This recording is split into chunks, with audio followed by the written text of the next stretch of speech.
lagi dengan saya Teddy Wahyono.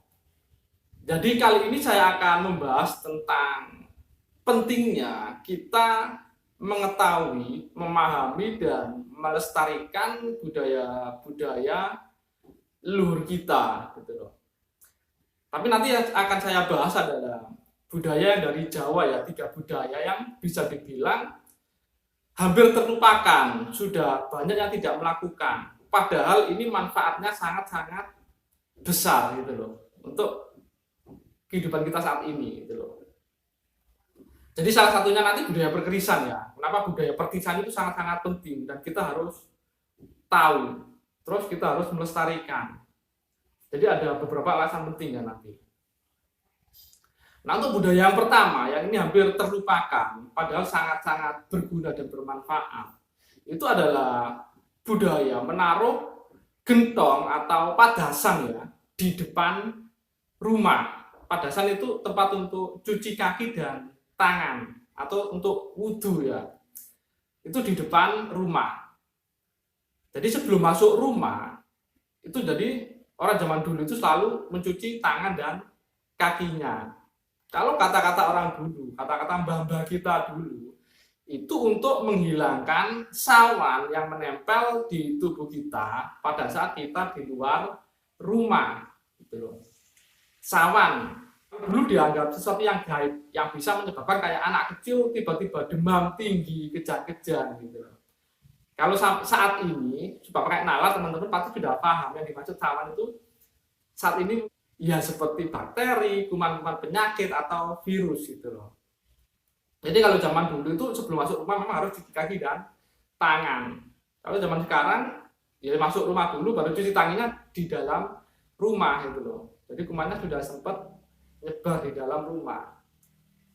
Dan kebiasaan naruh padasan di depan rumah itu sekarang sudah nggak ada. Kalau zaman sekarang ya nggak perlu pakai gentong atau padasan ya. Pakai keran pun bisa. Yang penting kebiasaan cuci kaki tangannya itu yang perlu kita lestarikan gitu loh. Karena itu memang bisa dibilang budaya hidup bersih dan cukup efektif untuk tidak menyebar kuman di dalam rumah. Mungkin dulu memang mbah-mbah kita memang mereka sudah berpengalaman ya mengalami yang namanya pagebluk atau wabah itu.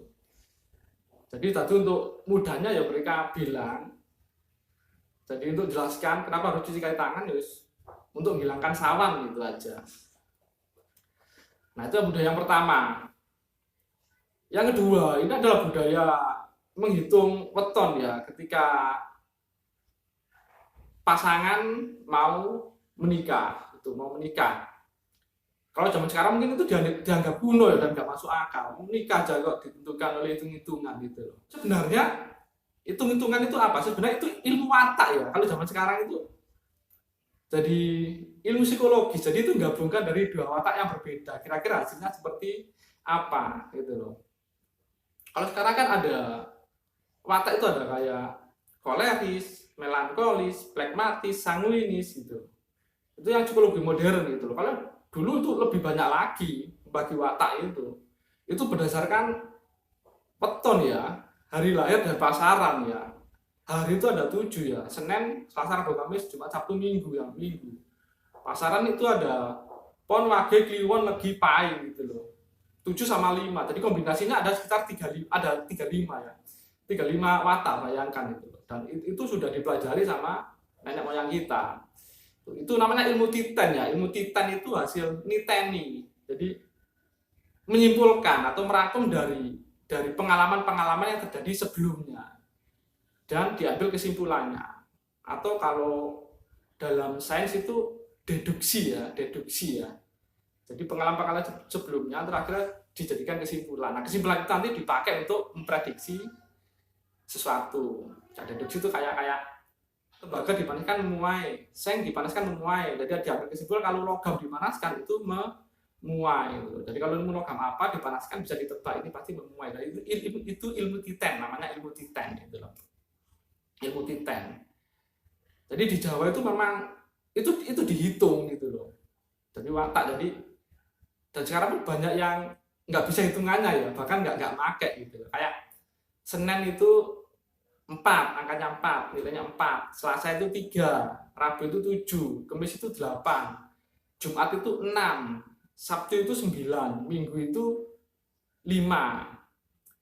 Kalau untuk yang pasaran itu kayak Pon itu 7, Wage itu 4, Kliwon itu 8, Legi itu 5, Paing itu 9. Jadi itu kalau si cowok dan cewek itu digabungkan hasilnya berapa itu dibagi 5 ya, nanti ketemu sisa sisa 1, sisa 2, sisa 3, sisa 4, atau enggak tersisa atau habis gitu.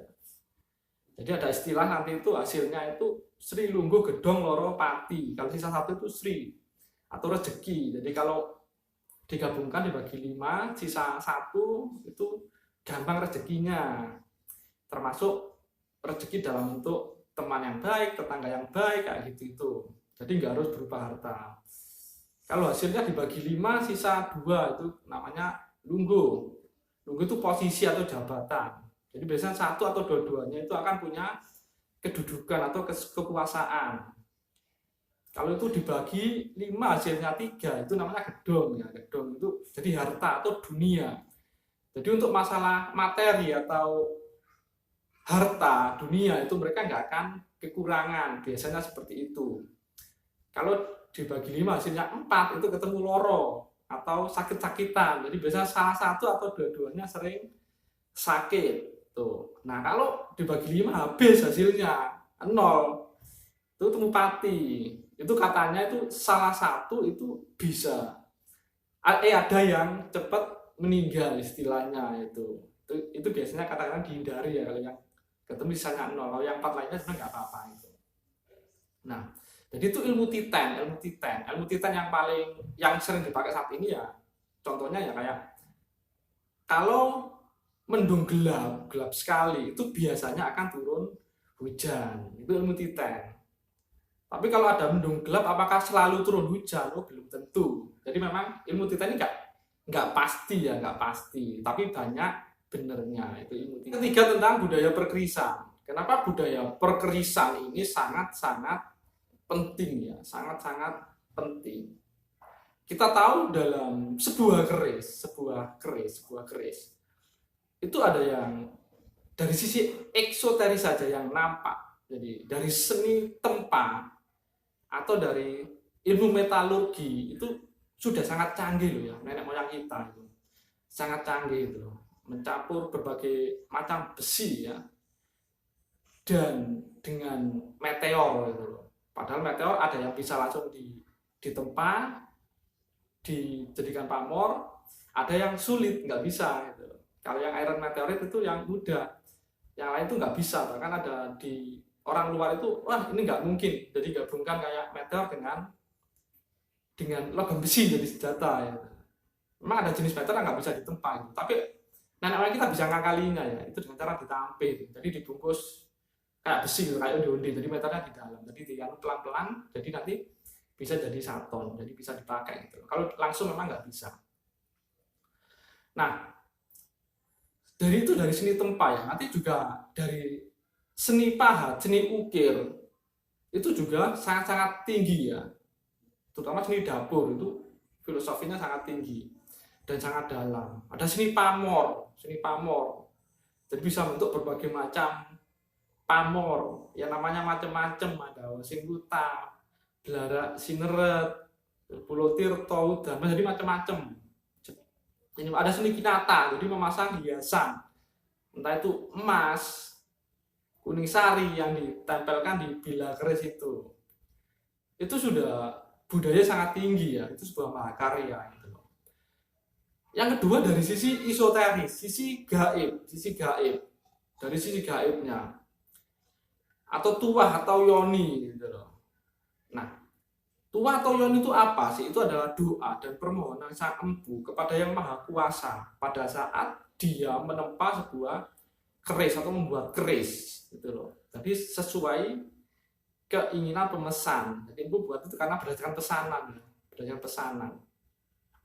Dan dia buat untuk apa itu ada tujuannya, dan itu doanya itu yo selama proses pembuatannya, mulai dari awal tirakat sampai finishing selama nempa itu berdoa itu loh. Makanya sebuah keris itu, apalagi keris lama itu, tuanya bisa dibilang cukup kuat, doanya cukup kuat. Karena empu sendiri itu adalah orang yang tirakatnya atau tapanya, puasanya itu sangat sangat kuat. Dan bisa dibilang mereka itu adalah orang yang sudah cukup mengenal dan memahami siapa Tuhannya gitu. Makanya doanya ya bisa dibilang ya makbul, istilahnya seperti itu. Dari teknik tempat lipatnya aja kita tahu bahwa nenek moyang kita ini adalah orang-orang sangat cerdas, sangat pintar gitu loh, sangat pintar. Apalagi buat ricikan-ricikan yang mengandung makna-makna tertentu, itu filosofi ya. Jadi nenek moyang kita itu bukan orang sembarangan gitu. Kita harusnya bangga sebagai orang Nusantara gitu loh. Kita punya nenek moyang sangat hebat gitu loh. Tapi kenapa saat ini kita justru malu pegang keris saja, takut dikira dukun, dikira apa gitu loh. Kalau nggak seperti itu gitu loh.